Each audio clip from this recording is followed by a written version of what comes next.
Good day sa inyong lahat, sa aking mga viewers, followers, at saka sa aking mga subscribers. Ang topic natin ngayon is kung paano natin ma-resolve pag mayroon tayong conflict sa ating AFAM.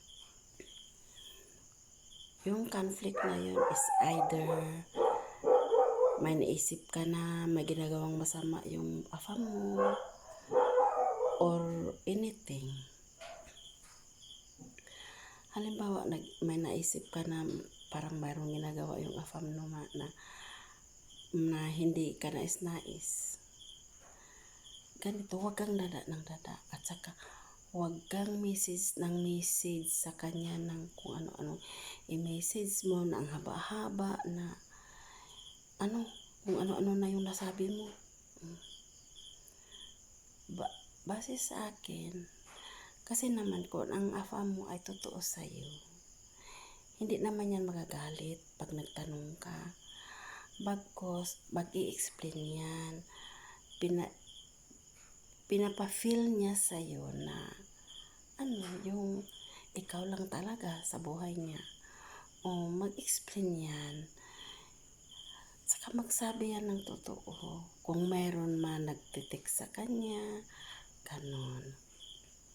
Kasi ganon din ako sa aking AFAM. Itong mga inaano ko, base lang kasi sa experience ko. Ganon. Halimbawa, may naisip ka na hindi maganda sa AFAM mo, magtanong ka lang. Ayusin mo lang yung pagtanong mo. Yung idaan mo rin sa lambing. Huwag na yung para kang leon magtanong.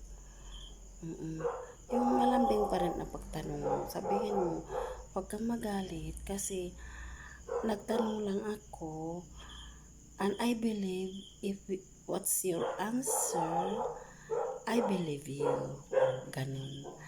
If what's your AFAM's answer, sabihin mo sa kanya, I believe you.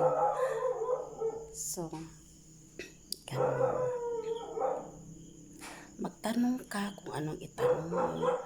Tapos, yung halimbawa, yung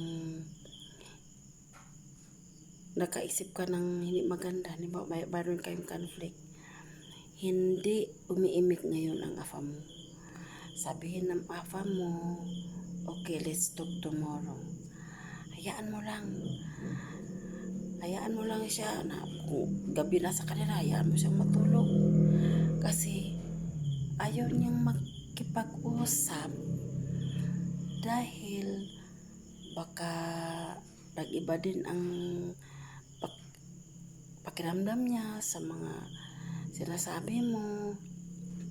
Hayaan mo lang siyang mag-relax at makaisip ng mabuti. At saka, huwag kang message. Tahimik ka lang din.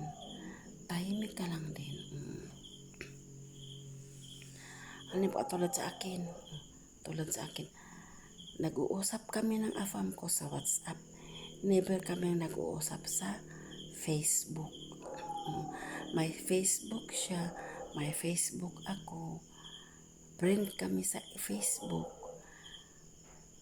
Pero sa WhatsApp kami talaga nag-uusap. Hindi kami sa Facebook.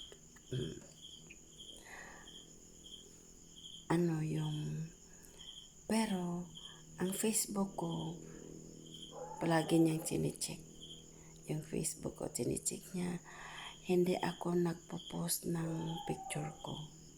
Kasi, yung one time, nag-post ako na nagalit siya. Kasi, yun daw, ibig sabihin daw na nag-flirt ako.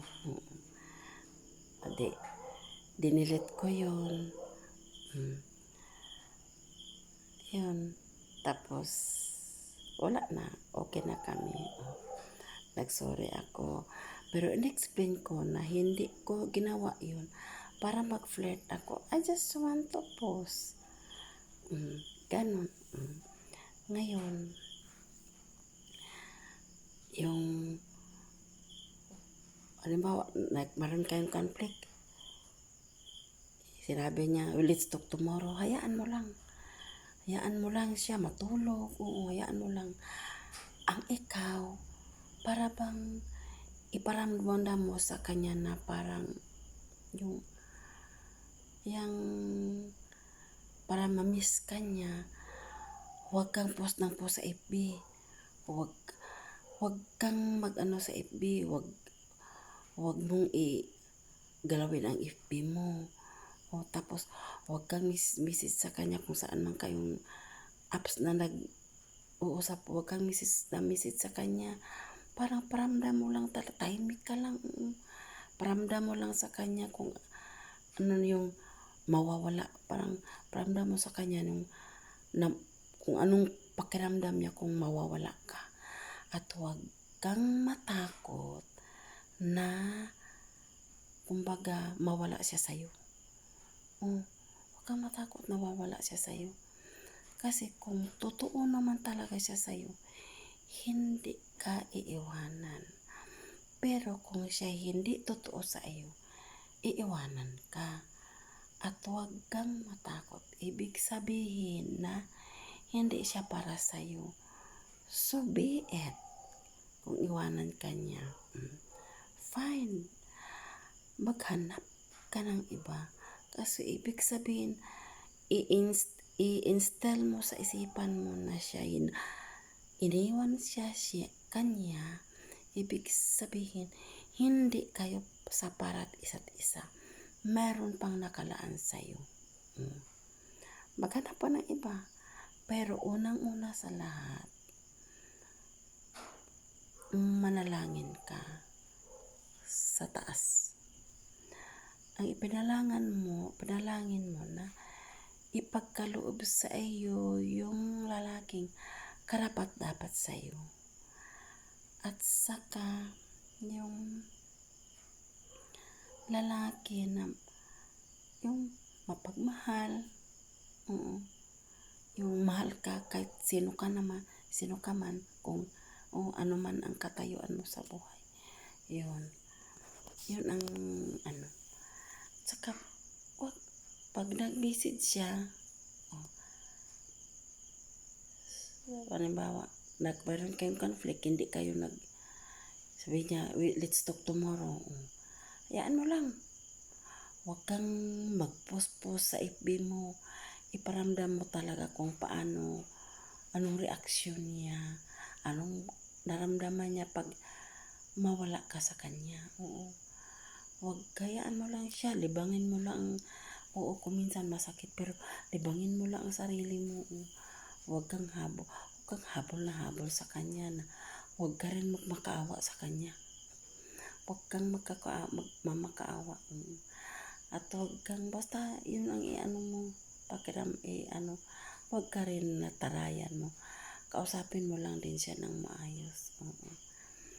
Yun. Tsaka at saka ganito.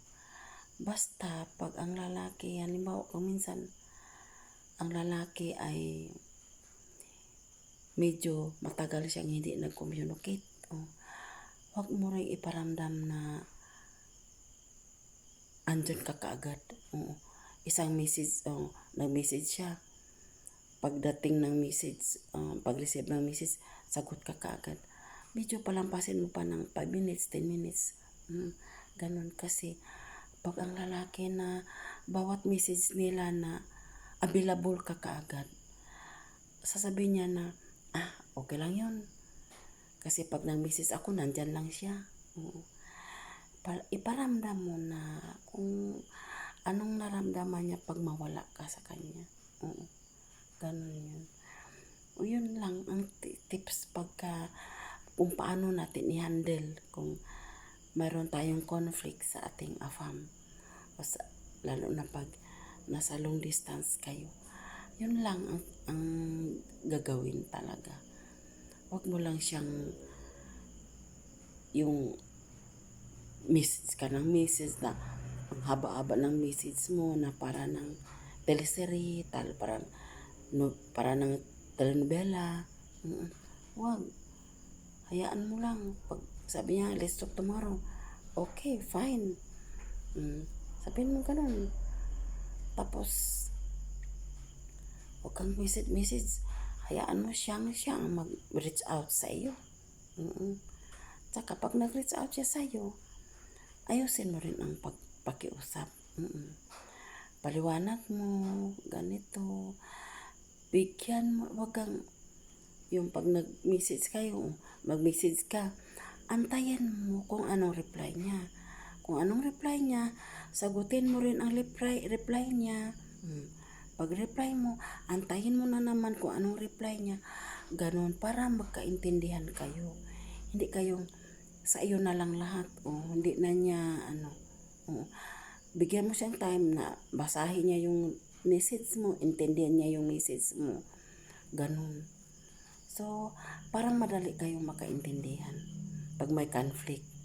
So, hanggang dito na lang guys. Salamat sa inyong panonood. Please don't forget like and share, and please click the notification bell and the subscribers button para ma-update kayo kung sa iba pang mga mga i-upload ko. Salamat. Bye-bye. God bless.